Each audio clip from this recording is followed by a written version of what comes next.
Selamat datang kembali dalam pembahasan mendalam kita. Hari ini kita mau gali satu gagasan yang mungkin kedengerannya agak aneh, tapi penting banget. Langsung dari bab 6 buku Think Like a Rocket Scientist. Fokusnya itu soal kekuatan buat aktif nguji dan bahkan berani mengubah keyakinan kita sendiri. Betul. Nah, sumber kita bab 6 ini ngajak kita lihat gimana sih para ilmuwan roket itu ngadepin ide-ide mereka.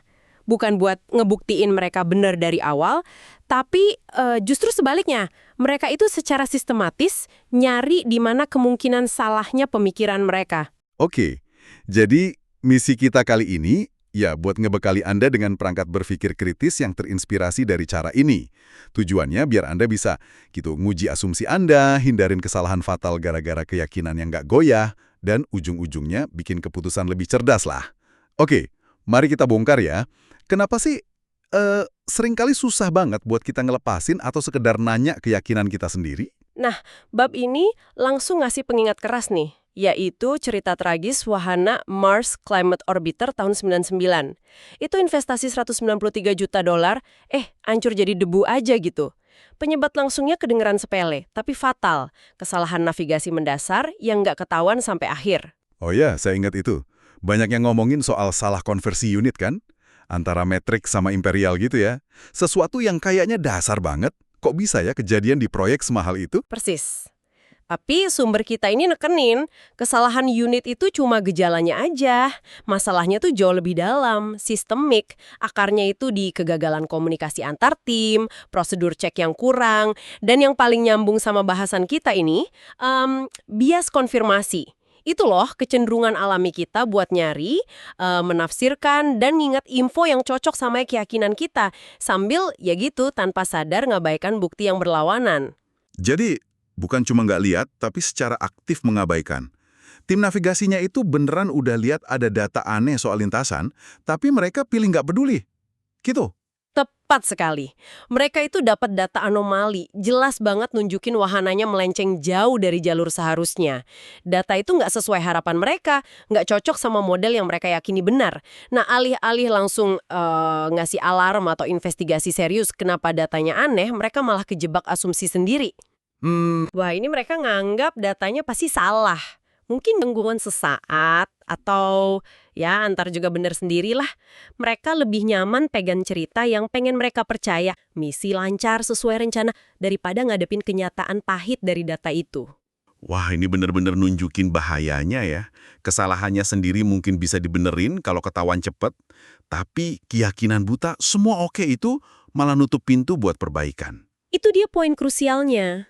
Bahaya terbesar seringnya bukan di kesalahan awalnya, tapi di ketidakmampuan atau keengganan kita buat lihat, ngakuin, dan nanganin kesalahan itu. Dan akar dari keengganan ini seringnya ya keyakinan diri yang berlebihan, atau kita udah terlalu, cinta sama gagasan awal kita. Gagal karena terlalu yakin nggak mungkin gagal. Oke, ini ngebawa kita ke langkah pertama nih buat keluar dari jebakan ini. Ngubah cara kita mandang dan ngerawat keyakinan kita. Sumber ini ngutip F. Scott Fitzgerald, bagus banget. Ujian kecerdasan kelas 1 adalah kemampuan menampung dua gagasan berlawanan di pikiran pada saat yang sama dan tetap bisa berfungsi. Kedengarannya hebat ya, tapi gimana cara kita nerapinnya sehari-hari? Salah satu strategi paling kuat yang dijelasin di bab ini tuh ya dengan sadar ngubah status keyakinan kita. Jangan lagi dianggap opini final yang kaku, kebenaran mutlak yang harus dipertahankan mati-matian kayak bagian dari diri kita.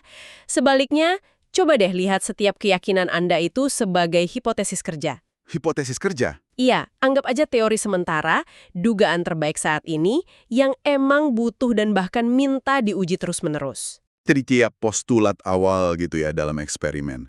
Nah, ada contoh menarik dari film Contact yang disebut sumber buat ngegambarin ini. Karakter ilmuwan Ellie Arroway pas pertama deteksi sinyal radio aneh dari bintang Vega, reaksinya bukan langsung, wah, alien, kan? Apa yang dia lakuin? Justru sebaliknya, reaksi pertama mereka itu skeptis banget, tapi terorganisir. Mereka langsung gerak kayak detektif paling gigih buat ngebuktiin penemuan mereka itu salah. Mereka aktif dan sistematis nyari penjelasan lain yang lebih biasa. Si Arroway ini malah kedengeran teriak ke temennya, "Make me a liar, fish," gitu kan, yang artinya, ya bikin saya salah, cari penjelasan lain. Haha, ya. Mereka ngecek semua kemungkinan, pesawat mata-mata, sistem pertahanan, satelit lain, bahkan alat mereka sendiri jangan-jangan error. Baru deh setelah semua penjelasan alternatif yang masuk akal itu disingkirin satu-satu, mereka mulai agak yakin kalau sinyal itu emang anomali beneran yang pantas diselidiki lebih lanjut. Ini pergeseran mentalitas yang fundamental banget. Jadi, bukan cuma skeptis pasif, tapi aktif nyari bukti yang bisa ngeruntuhin gagasan awal kita.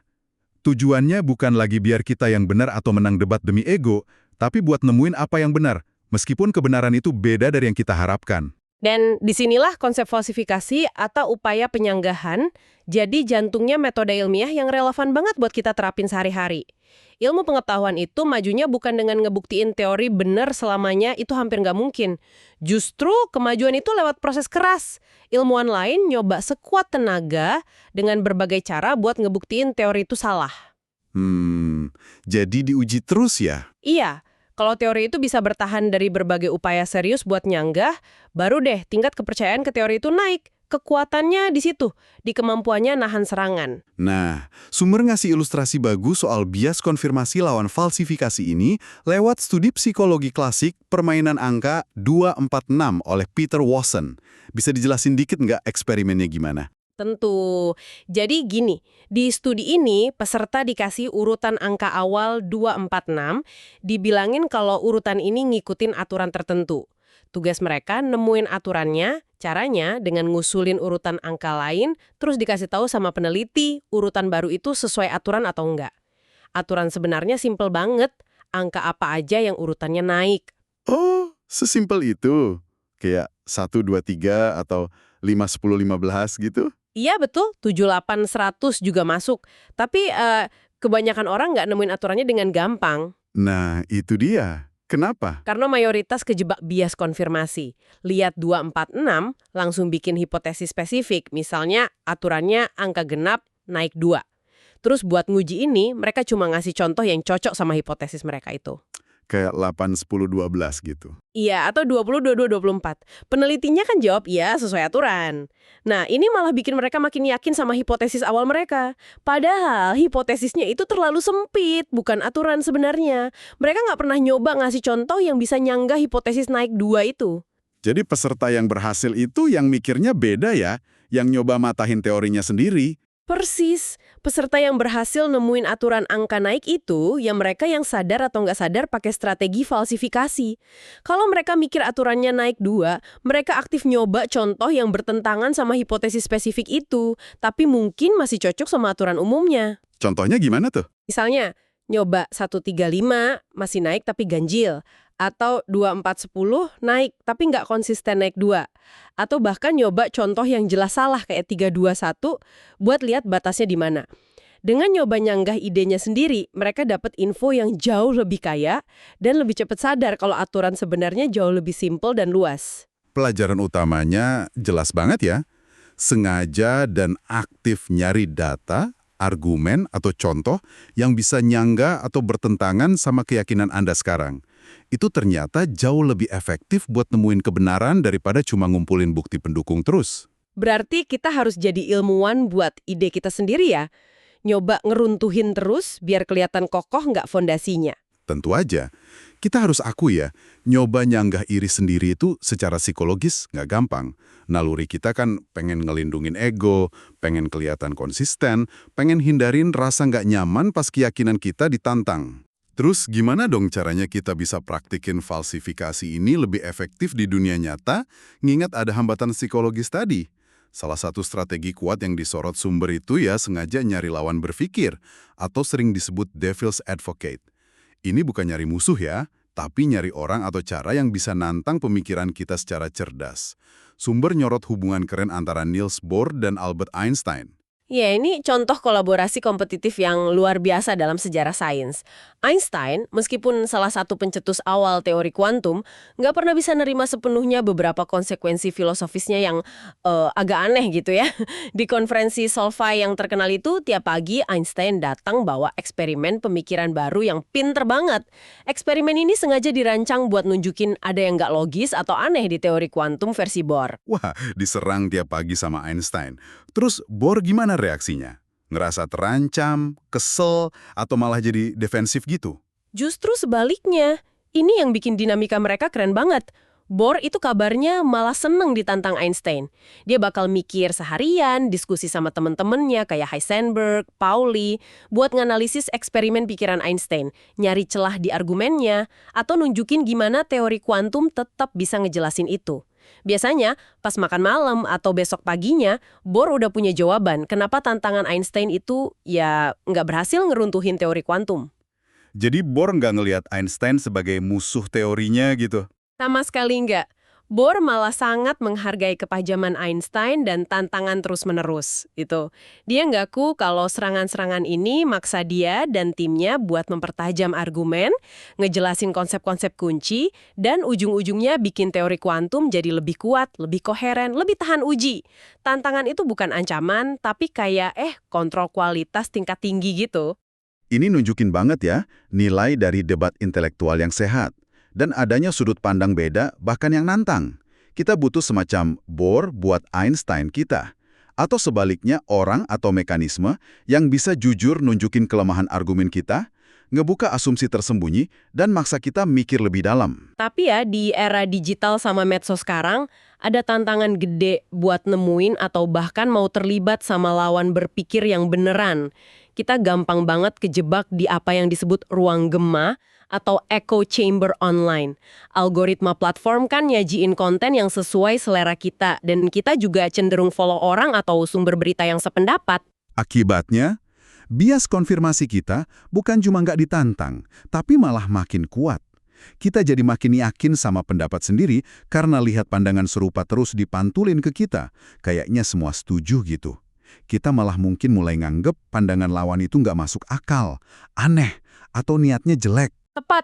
Dan ini bikin kita makin gak toleran sama perbedaan pendapat dan makin susah buat melakukan falsifikasi keyakinan sendiri. Nah, tantangannya buat Anda nih, pendengar yang pengen mikir lebih jernih. Gimana caranya Anda bisa sengaja dan sistematis keluar dari gelembung nyaman informasi Anda? Ini jelas butuh usaha sadar dan mungkin awalnya gak nyaman. Tapi kan secara naluriah kita emang cenderung nyari pembenaran ya, bukan sanggahan. Gimana kita ngelawan dorongan alami ini? Mungkin mulai dari langkah kecil dulu. Benar, ini ngelawan arus alami. Langkah awalnya bisa dengan sadar nyari dan baca atau dengerin info dari sumber yang perspektifnya beda atau bahkan lawan Anda. Bukan buat langsung setuju atau ngebantah ya, tapi tujuannya buat paham argumen mereka sebaik mungkin. Coba tanya ke diri sendiri, gimana kalau pandangan saya ini keliru? Apa sih argumen terkuat dari pihak lain yang nggak setuju sama saya? Mencoba ngebangun ulang argumen lawan sekuat mungkin itu latihan intelektual yang bagus banget. Ini bukan soal nyerah sama keyakinan kita gitu aja, tapi lebih kemastiin keyakinan itu emang pantas dipertahanin setelah diuji sama argumen tandingan terbaik. Memperluas perspektif dan nguji fondasi gitu ya. Persis. Dan sumber ini juga nawarin beberapa strategi praktis yang lebih spesifik yang bisa kita terapin sehari-hari buat ngadopsi pola pikir nguji hipotesis ala ilmuwan roket ini. Coba kita bahas beberapa. Salah satu yang menarik soal ngubah kosakata. Sumber nyaranin, daripada bilang saya berpendapat atau saya yakin, coba ganti pakai hipotesis saya saat ini adalah. Kenapa perubahan kata gini bisa ngaruh? Perubahan kecil di bahasa ini bisa bikin jarak psikologis yang penting antara diri Anda dan ide Anda.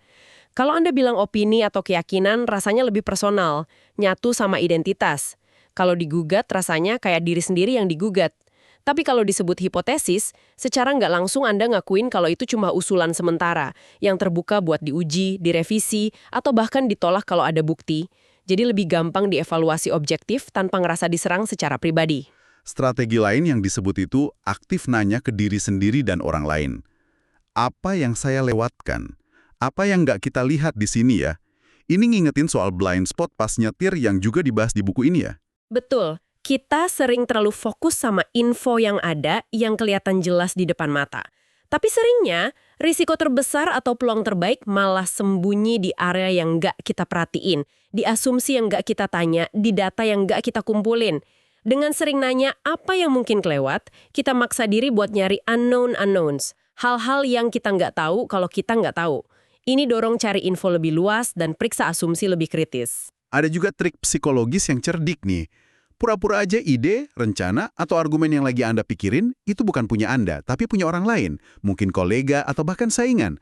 Sumber bilang ini strategi yang kadang dipakai Stephen King pas ngedit tulisannya. Ya, trik ini manfaatin kecenderungan kita buat lebih kritis dan objektif pas nilai kerjaan atau ide orang lain dibanding punya sendiri. Ego kita nggak terlalu ikut campur.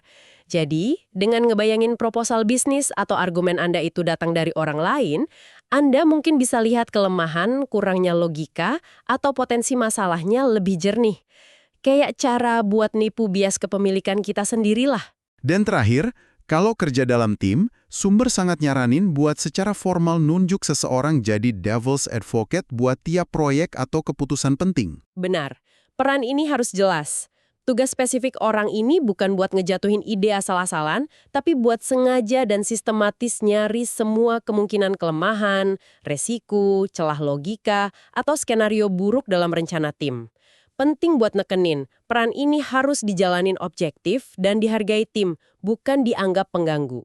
Tujuannya ya buat bikin rencana akhir jadi lebih kuat, lebih tangguh, lebih anti rapuh dengan nemuin dan ngatasin masalah sebelum kejadian.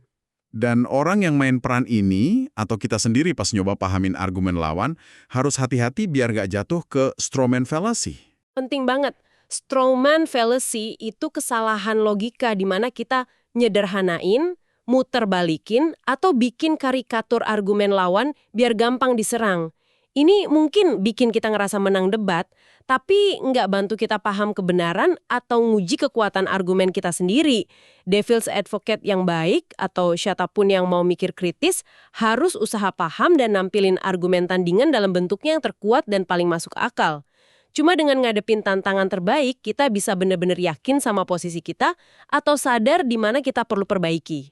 Semua strategi dan contoh ini ngerucut ke satu kesimpulan utama yang kuat ya dari bab 6 ini. Jadi intinya sih dari pembahasan bab 6 ini adalah pergeseran paradigma yang fundamental dalam cara kita ngadepin pengetahuan dan keyakinan. Pesannya jelas, berhenti terobsesi buat selalu ngebuktiin diri Anda benar. Sebaliknya, mulai deh secara aktif, sengaja, dan sistematis nyoba ngebuktiin diri Anda salah. Perlakukan keyakinan Anda, sehebat apapun rasanya, sebagai hipotesis kerja yang selalu terbuka buat diuji, bukan benteng pertahanan terakhir yang harus dijaga mati-matian. Manfaatkan kekuatan falsifikasi. Sengaja cari bukti atau argumen yang bisa nyanggah ide Anda. Cari tantangan dari sudut pandang beda, baik lewat diskusi terbuka sama orang lain, terutama yang nggak sependapat, atau dengan aktif nyari info yang berlawanan sama cerita yang Anda yakini. Ingat lagi pelajaran mahal dari Mars Climate Orbiter di awal tadi? Gagal ngelihat dan ngakuin kelemahan dalam pemikiran sendiri, entah karena terlalu pede, kejebak bias konfirmasi, atau takut ngadepin kenyataan gak enak, bisa fatal akibatnya. Ini berlaku nggak cuma di misi luar angkasa, tapi juga di keputusan bisnis, investasi, karir, bahkan hubungan pribadi. Nah, dalam konteks ini, kemampuan buat flip-flop, yaitu ngubah pendirian atau keyakinan Anda, pas nemu bukti baru yang kuat atau argumen yang lebih bagus, itu seharusnya nggak dilihat sebagai tanda kelemahan atau nggak punya prinsip. Oh, justru sebaliknya ya? Justru sebaliknya, ini nunjukin kekuatan intelektual, kerendahan hati, dan komitmen pada kebenaran di atas ego. Pembahasan kita kali ini benar-benar nantang cara kita biasa mandang keyakinan dan kepastian ya. Seringnya kan kita nyari rasa aman di keyakinan yang kokoh. Tapi para ilmuwan roket yang kerjanya penuh ketidakpastian dan risiko tinggi, justru nemuin kekuatan dalam bergulat sama ketidakpastian itu sendiri. Mereka nggak takut ngaku mungkin salah. Mereka malah proaktif nyari potensi salah dalam desain dan argumen mereka sebagai cara terbaik cegah kegagalan besar. Mereka paham kalau ngakuin potensi rapuh, itu langkah pertama menuju ketangguhan sejati. Dan penting buat diingat, ini bukan tujuan akhir yang dicapai sekali aja. Menguji keyakinan itu proses, kebiasaan berpikir kritis yang perlu diasah terus sepanjang hidup. Sebagai penutup, kami mau ninggalin Anda dengan satu pertanyaan buat direnungkan sebagai pemantik buat merapin gagasan ini. Keyakinan fundamental apa mungkin soal kerjaan Anda, strategi investasi, pandangan politik, atau bahkan hubungan pribadi yang saat ini Anda pegang erat banget, tapi mungkin belum pernah Anda uji serius dari sudut pandang yang benar-benar berlawanan. Apa satu langkah kecil, sekecil apapun, yang bisa Anda ambil minggu ini buat mulai memalsukan atau secara kritis nguji salah satu asumsi penting Anda itu? Mungkin sesederhana baca satu artikel dari sumber yang biasanya Anda hindari, atau mulai ngobrol sama orang yang Anda tahu beda pandangan, bukan buat debat ya, tapi niat tulus buat paham perspektif mereka. Proses ini mungkin nggak selalu nyaman, tapi potensi imbalannya dalam hal kejernihan berpikir, keputusan yang lebih baik, dan pertumbuhan intelektual pribadi itu gede banget. Betul sekali. Terima kasih sudah menyimak. Sampai jumpa di pembahasan mendalam kita berikutnya.